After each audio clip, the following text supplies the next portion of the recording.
Hi, I'm Phil Harwell, and this is my 32nd video discussing 1950s British science fiction.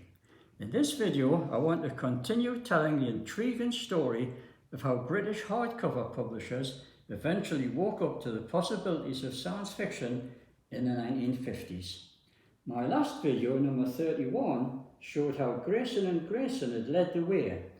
Grayson's lead was quickly followed in September 1951 by TV Boardman, but I've already looked at their books in my earlier video number 26, so I don't need to discuss them here. Now, another early entrant into the science fiction field was Rupert Hart Davis, who published Ray Bradbury's collection The Silver Locusts in September 1951, a retitling of his The Martian Chronicles published earlier by Doubleday in the United States. But this book was not packaged as a genre science fiction book, for in truth there was no need.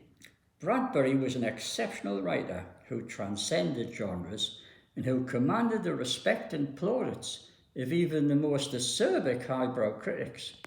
Bradbury had earlier had a collection of weird stories, Dark Carnival, published by Hamish Hamilton in 1948 to considerable acclaim.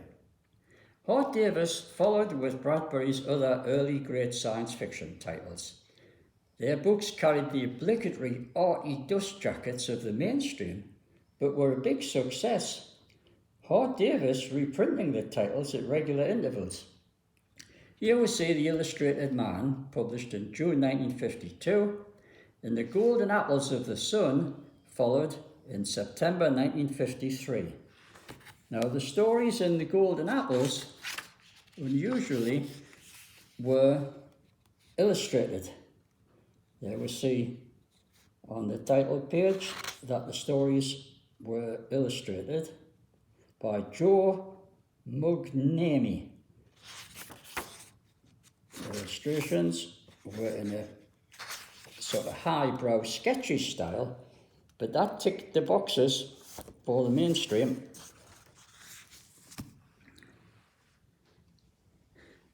Fahrenheit 451 by Bradbury followed in March 1954. We see here it's 1955 Science Fiction Book Club reprint edition. I'll tell you more about the Science Fiction Club in a later video. Hart Davis would continue to publish his later titles through the 1960s. The rockets and spaceships of these fiercely vivid stories are props of the fable, human nature and human suffering, the realities, wrote the highbrow critic of The Scotsman. And the dust jackets of Bradbury's books would come to carry similar heavyweight endorsements by the likes of Christopher Isherwood. As we've seen, the books were quickly picked up for reprinting by the Science Fiction Book Club, with Corgi Books later issuing paperback editions. You can see here one of those paperbacks, The Illustrated Man, with its striking John Richards cover. Paperbacks like this helped to consign the likes of Gannett Press into the dustbin where they belonged. But even the mushroom publishers would play their part in the hardcover explosion.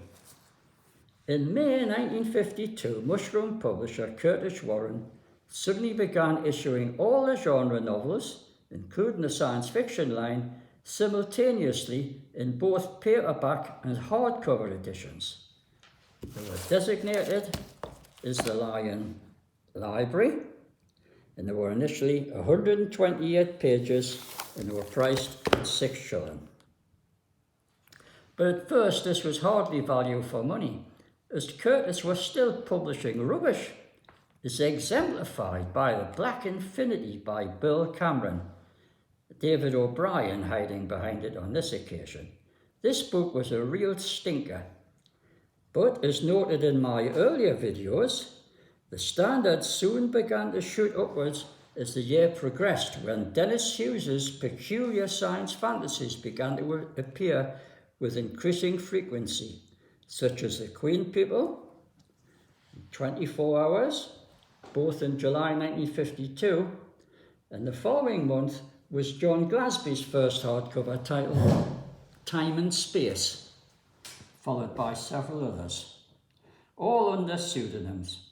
By 1953, the page count had risen to 160 pages, and the more interesting of Curtis's hardcover titles, such as John Russell Fearn's two excellent books, Dark Boundaries as Paul Lorraine, January 53, and Z Formations as Brian Shaw, March 1953, and Ferry Rocket by George Kingsley, the first science fiction novel by the very accomplished Edmund Cooper, who would later make his mark under his real name, were of very good value.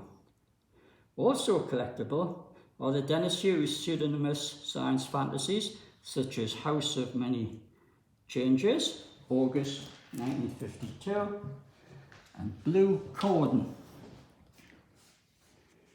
which we see here, in September 1952. The Land of Isa, October 1952, and Research Opta, October 1953. There were many other Hughes titles of similar interest. The Lion Library eventually ran over 50 hardcover science fiction titles and ended in March 1954. And whilst the standard varied from rubbish to very good, with the very many bad taste bug-eye monster covers executed with great panache by artist Gordon C. Davies, that has made these books very collectible.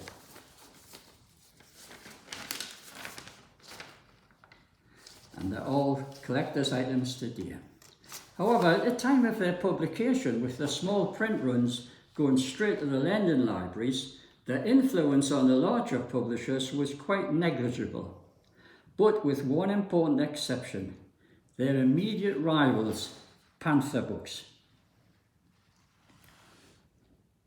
In my earlier video, number 29, I discussed the Panther science fiction hardcovers, so they don't need to be discussed here. However, it does give me the chance to discuss the two books. Those two books by Raphael Finn, both published in November 1954, that have been completely overlooked by all science fiction encyclopedias and bibliographers. This is because they were published as romance books, but in actual fact they are absorbing fantasies very well written. The main protagonist of Death of a Dream murders a man who was married, his ex-girlfriend, and then goes on the run, a fugitive from justice. He meets another girl and falls in love, but he's then found and arrested, tried for murder, and executed, only to wake up and discover that he had been dreaming, a fact of which he and the reader had been unaware.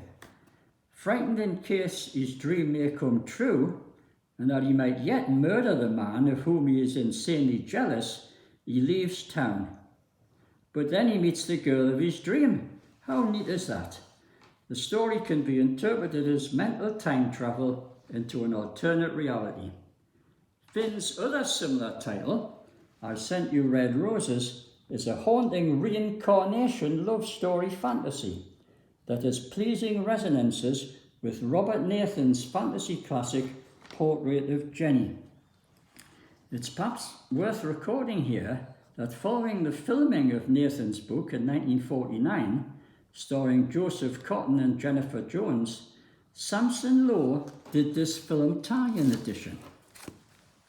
Now it's worth having a look at this because it's very unusual.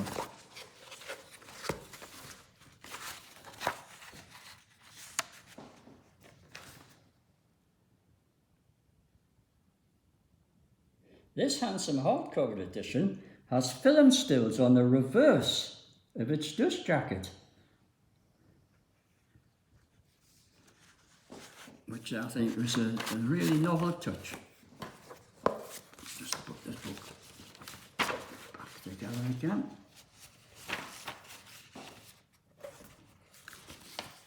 There's the rest of the stills.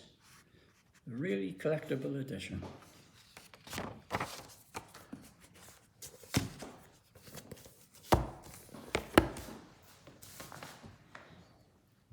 Despite it being a fine, handsome hardcover edition, It was not included in Tuck's Science Fiction Encyclopedia, although its earlier 1940 edition from Heinemann was.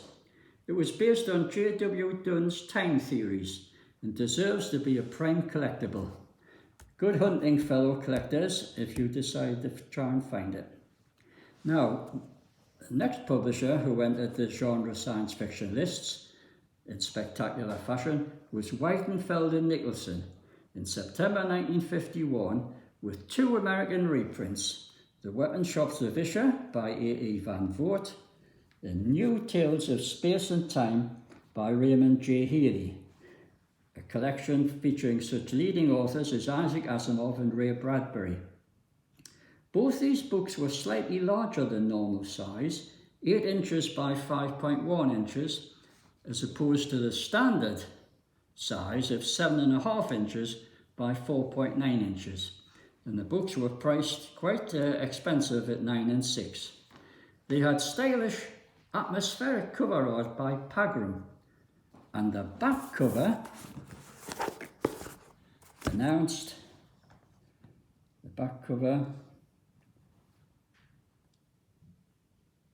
that they were to be the first in a series designated as the publisher's science fiction shelf. This would prove to be one of the more sustained series and was to stack up a respectable 16 titles through to 1955. Now, 2 more titles followed that one.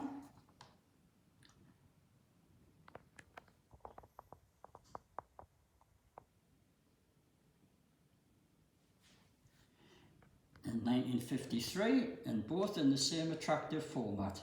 The House That Stood Still in January, and his most famous book, Slan, in June.